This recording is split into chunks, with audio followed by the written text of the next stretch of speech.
currently serving in the campaign manager for Virginians for Fair Elections, also known as the Vote Yes campaign. She is on release from Senator Kane's office, where she has worked in the past and served as his advisor and has served as his state director in the 2018 campaign election. She also worked as the director of the 2012 Democratic Coordinated Campaign in Virginia, which led to many Democratic victories up and down the ballot. She has been an advisor to Bobby Scott, the Speaker of the House of Delegates. With intensive and extensive experience in Virginia political strategy and coalition building, Corinne is deeply committed to ensuring that voters are informed, engaged, and empowered in the democratic process to vote yes on April 1st. Let us welcome Corinne Charles Dongo. Thank you so much for being with us. Thank you. Today. All yours. Thank you all. I apologize for being late. I drove down from Northern Virginia this morning, but I am so happy to be here. And I have done so many of these events, and I start with one story because I do think it's important, first and foremost, for people to know why I personally am engaged with the Yes campaign. As Barbara said, I'm on leave from Senator Tim Kaine's office, and when I was asked to run this Yes campaign, the reason I did it was because of my parents.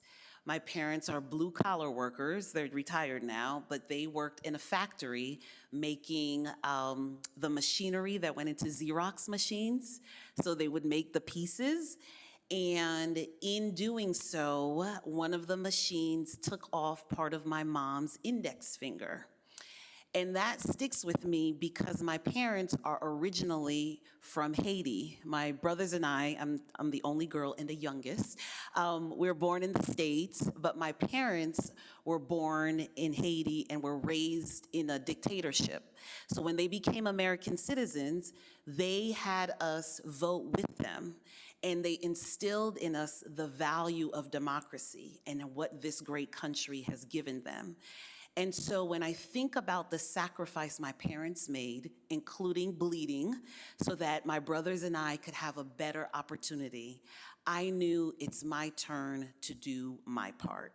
And that's why I'm engaged in this Yes campaign, because every one of us at one turn or another is called to do something for this great nation of ours. And I felt like it's my turn to do this sacrifice. No matter what the odds are, I had to do my best in this. And why do I say engaging in this democracy?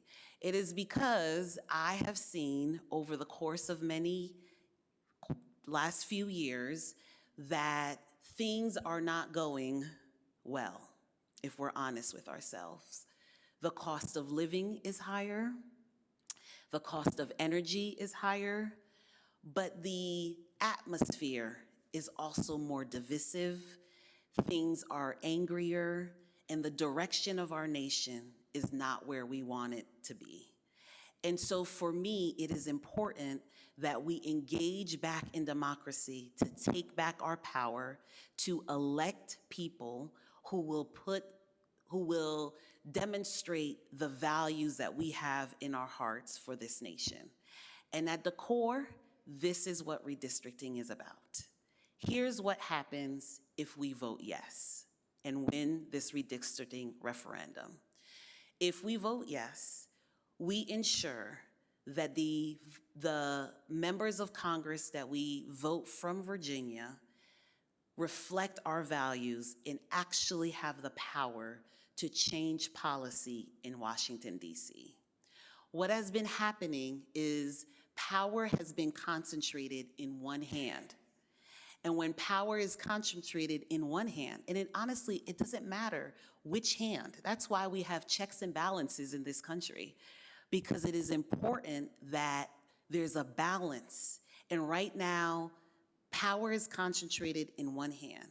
And as a result of that power being concentrated in one hand, in one person, whatever he says goes. So that means if he says higher healthcare costs, no Social Security, no higher energy costs, no jobs for federal employees, that's what happens.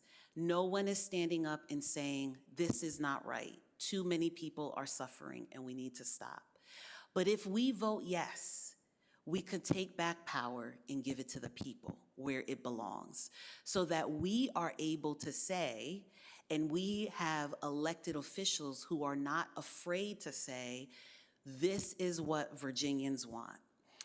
When I was doing this, Senator Kane said something that was really powerful. He was in the Capitol on January 6th when the insurrection happened, and he witnessed all of that. And he said things turned around when Virginia National Guard came to the Capitol and put down the insurrection. And so he felt like Virginia National Guardsmen and women saved democracy that day. And he said, it'll be Virginians again that save democracy with this Yes campaign. So I drove down from Northern Virginia because I need your voices. I know so many of you in different ways have given to this country, to this great Commonwealth. You have done so much, but we need more. Just your voice to say why we have to vote yes, letting people know, your neighbor to neighbor, friend to friend, just colleague to colleague, people that you play with, people that you read with, people that you walk with, just to say it is important that we preserve our democracy. It is important that we return to a checks and balance. No power should be absolute in the one hand of one person or one party. And if we can do this Yes campaign, we can bring balance, not just to Virginia. It's not just about Virginia. It is about the nation. This is bigger than one of us. This is about all of us. And that's why I'm so passionate about this. And I've done town halls, I've done community conversations, meetings with the press, everything that I can do to let Virginians know this Yes campaign is not politics as usual. This Yes campaign is about pushing forward and preserving our democracy and saying that power should not be concentrated in one hand, but it should be balanced and it belongs to all of us. That is why I'm here. And with that, I really want to take your questions because I want to empower you for talking points. If somebody asks you and you want to remember just 3 things I said today, I want you to remember this is about leveling the playing field. This is about bringing free and fair elections to Virginia and to the nation. And then the third thing that I haven't mentioned that I want you to know is this is also temporary. This mid-decade redistricting is temporary for Virginia, unlike other states who are doing it. We return back to our regular decade redistricting effort after the 2030 census. So in Virginia, we're putting a temporary solution to the emergency that we have in our country right now. That's what this is all about, and that's why it's so necessary for us to vote yes. Where you, when Biden was in and did everything undemocratic? Yeah, so I was here. The question was, where was I?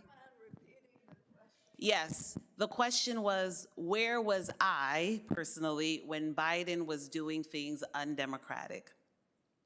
So I have been engaged in public service in Virginia and particularly since 2004. I have been with many members of Congress. As Barbara said, I started with Congressman Bobby Scott, and I have been most recently with Senator Tim Kaine. So I have been Tim Kaine. Tim Kaine. Kaine from Virginia.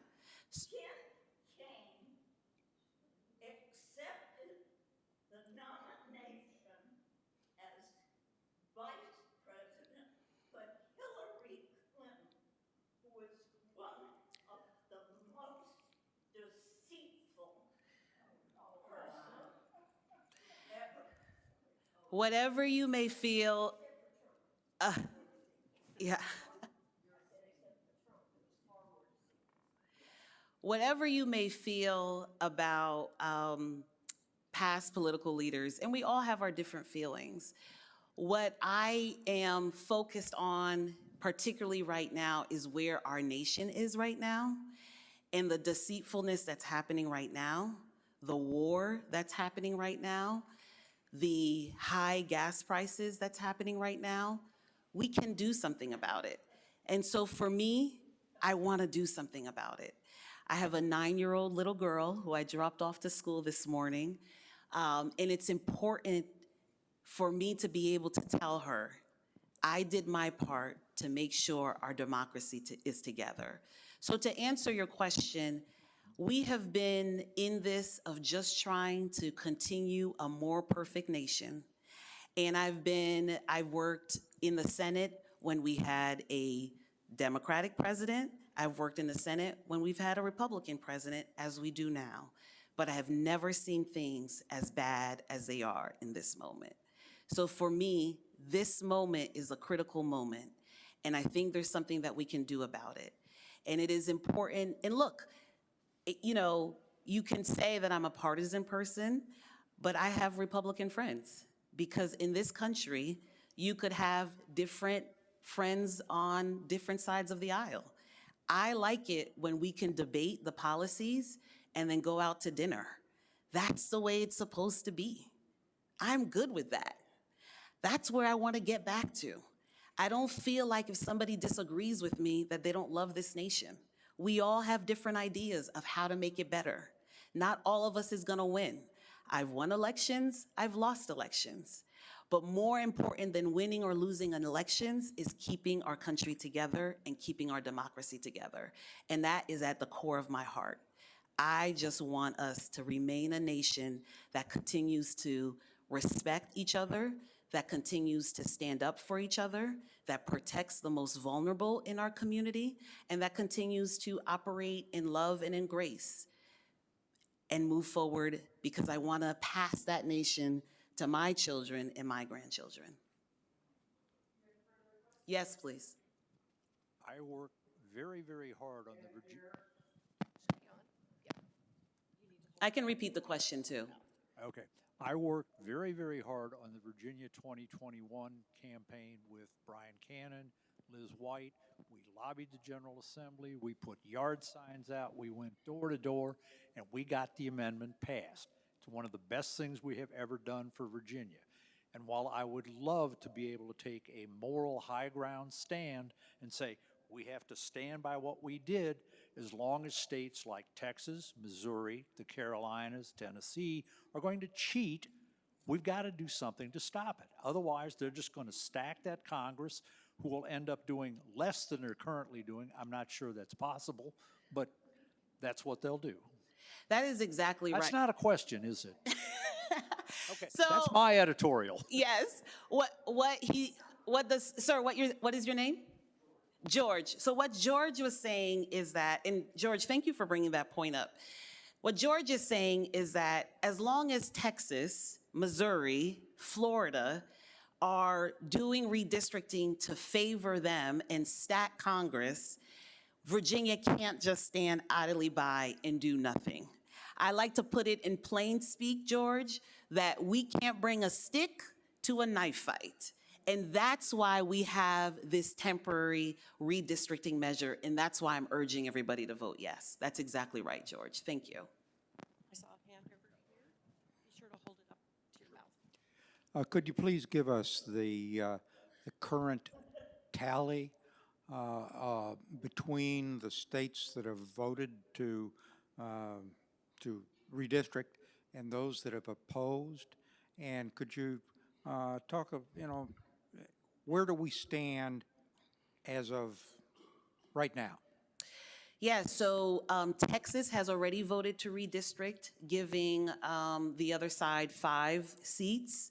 Missouri has already voted to redistrict. North Carolina, by the way, was the first to do it.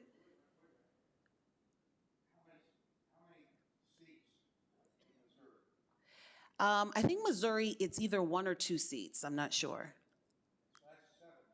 And just so you know, so North Carolina was the first to do it, and that's how the majority came in the House right now.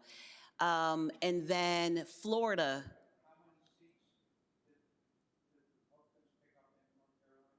3. Then California did it. So California picks up 5, most likely on the D side.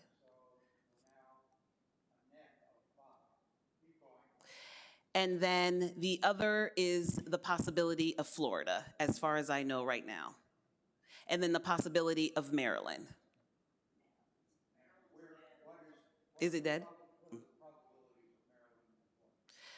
The probability for Florida, I know, is much higher. I'm hearing there's some folks who think Maryland is already dead. It is not going to happen. But Florida is going to have theirs right after we have ours on April 21st. So our election, early voting is going on right now, so you can early vote right now. And then our election is the 21st. And then Florida has their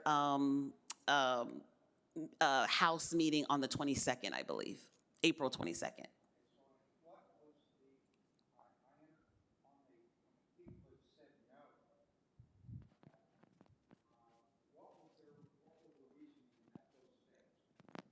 Ohio, for example.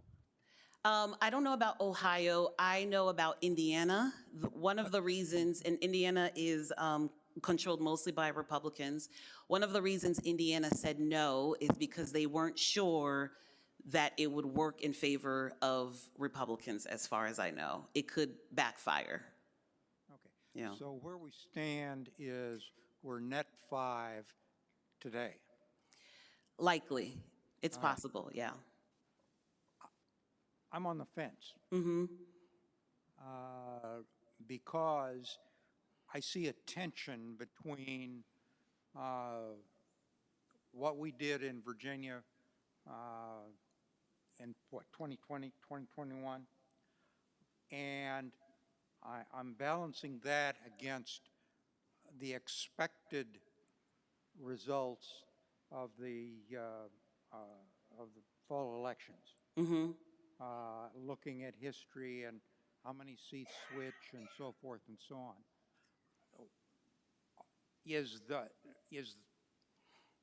Are we concerned that we're not going to see a normal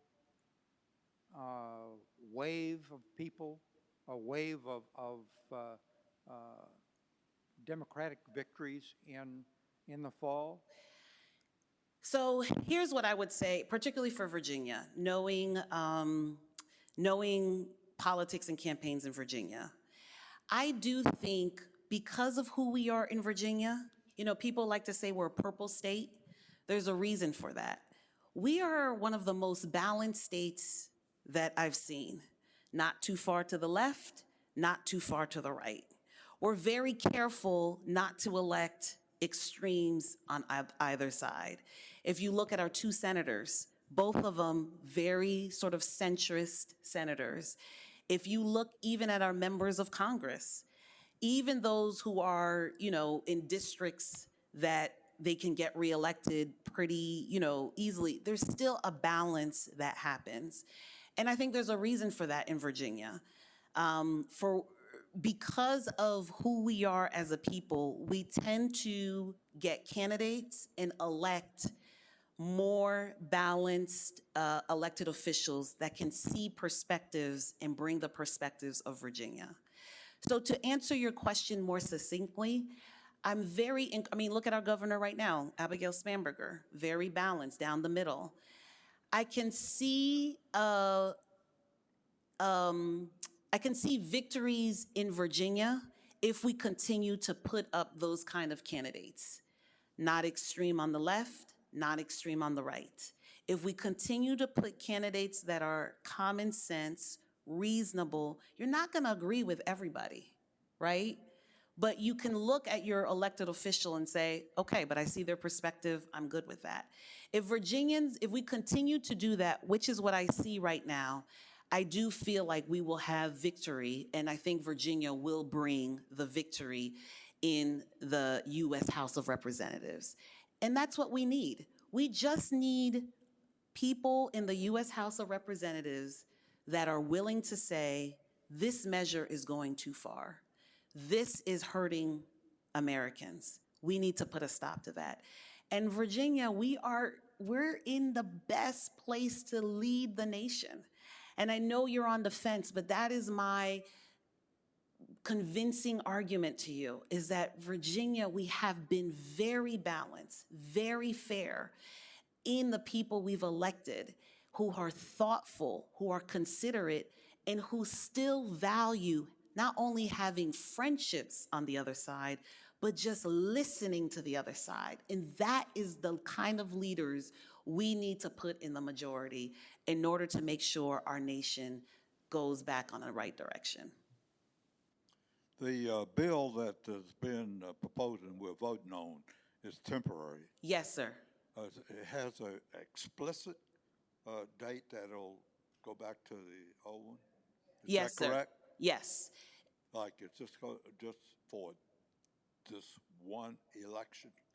It goes back to redistricting process, because we would normally do redistricting in 2030 after the census.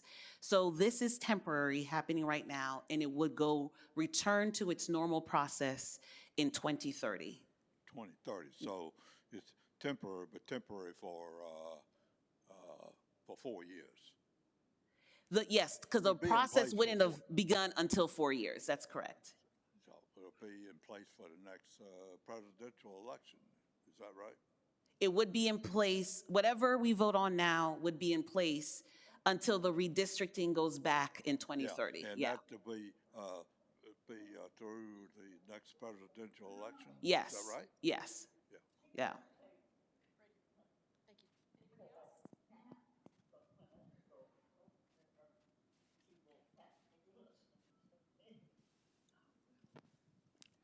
Good morning. Good morning. I'm not on the fence. I think we need to stick to our 2020, voted for 66 by 66%. But I have a question. Number one, I have two things.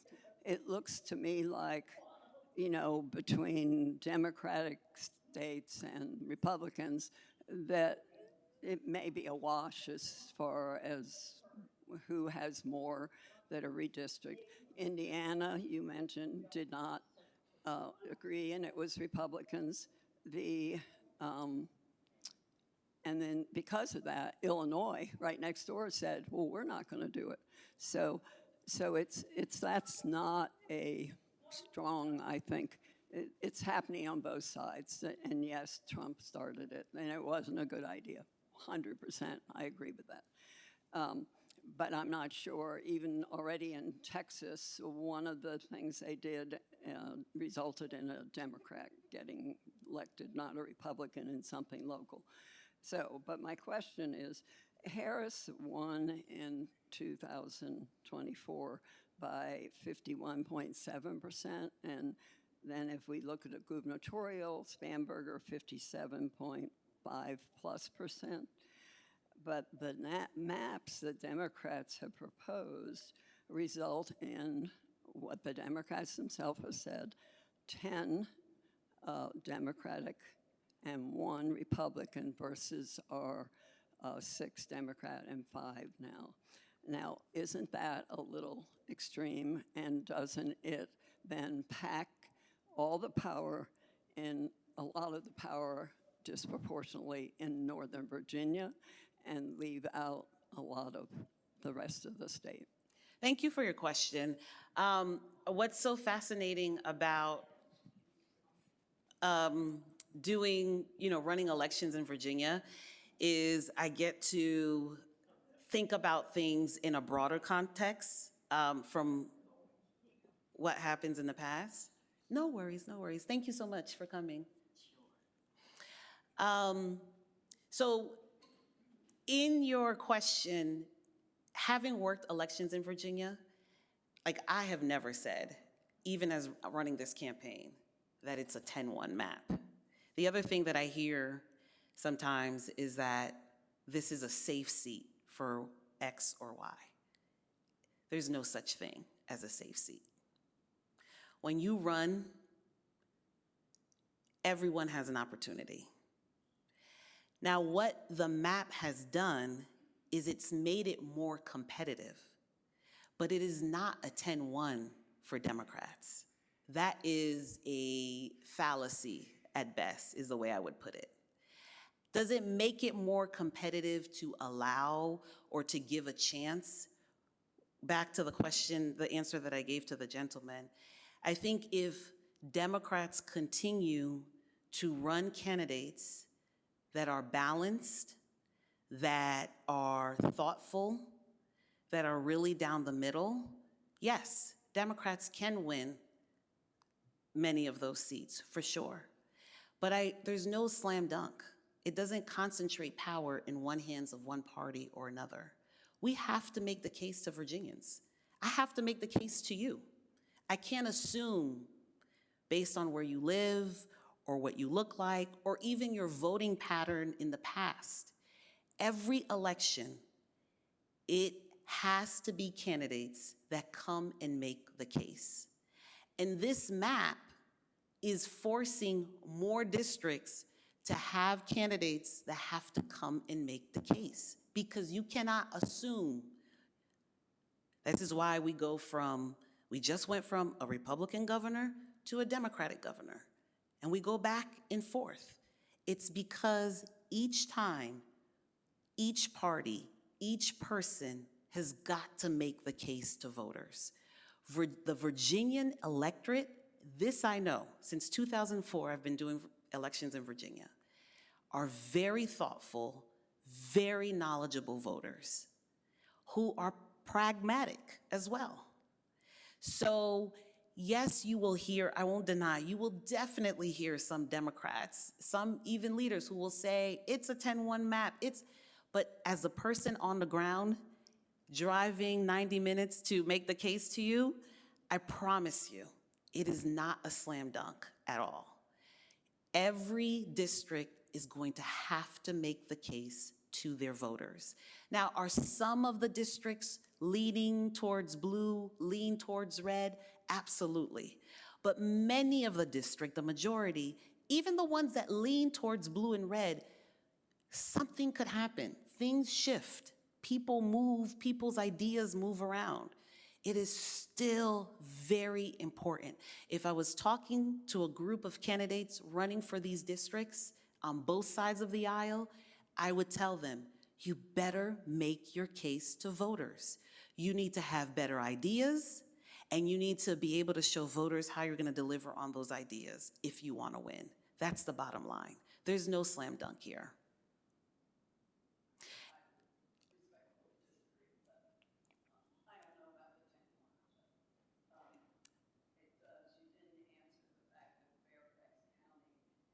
Oh, yes, okay. So the way it's, yeah. And just as a disclaimer, I had nothing to do with the drawing of the maps.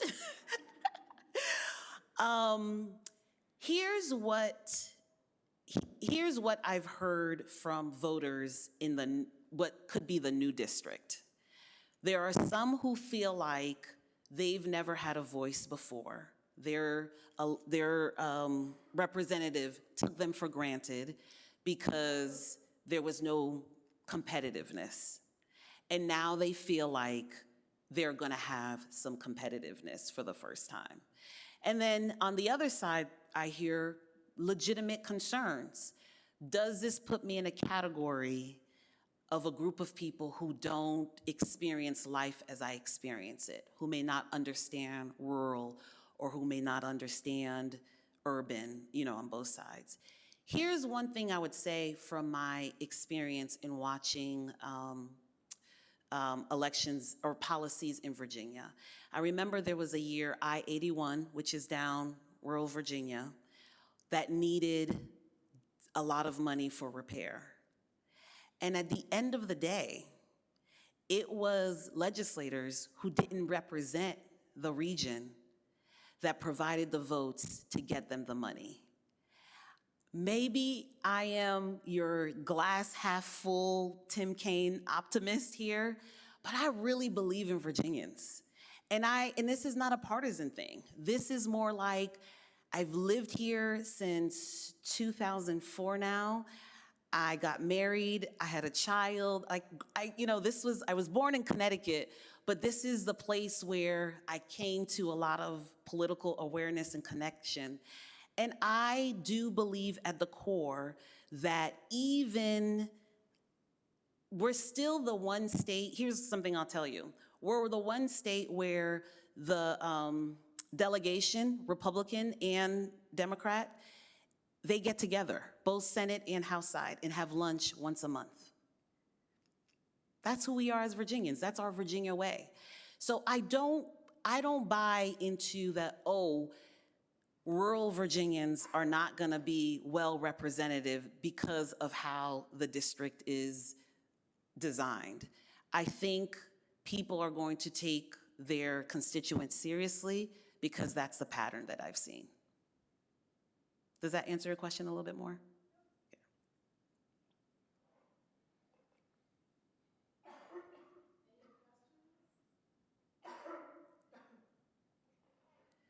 So let me just do my closing argument, my final closing argument. I know some of you are on the fence, some of you are still thinking about it. First, I just want to say thank you. Thank you for even just allowing me to make my case and listen. Thank you for what you've contributed already.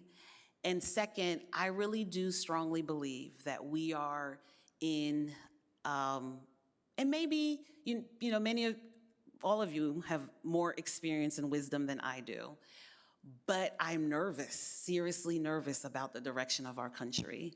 And I do want to see us return to a place of fairness and balance and consideration. And I really feel strongly that this yes will get us there. I have, again, love living in Virginia, and I believe in our Virginia leadership, and I think that is the type of mentality and thoughtfulness that we need in Washington, D.C., and so that's why I'm urging you to vote yes on this redistricting referendum. Thank you so much for your time. Thank you all.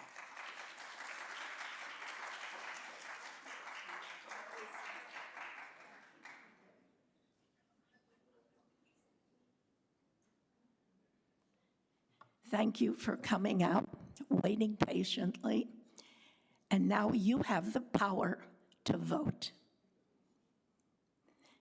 I see this time as desperate times take desperate measures. It's a personal opinion, but I urge you to think carefully and vote for Virginia. Thank you for coming out today. Bye now.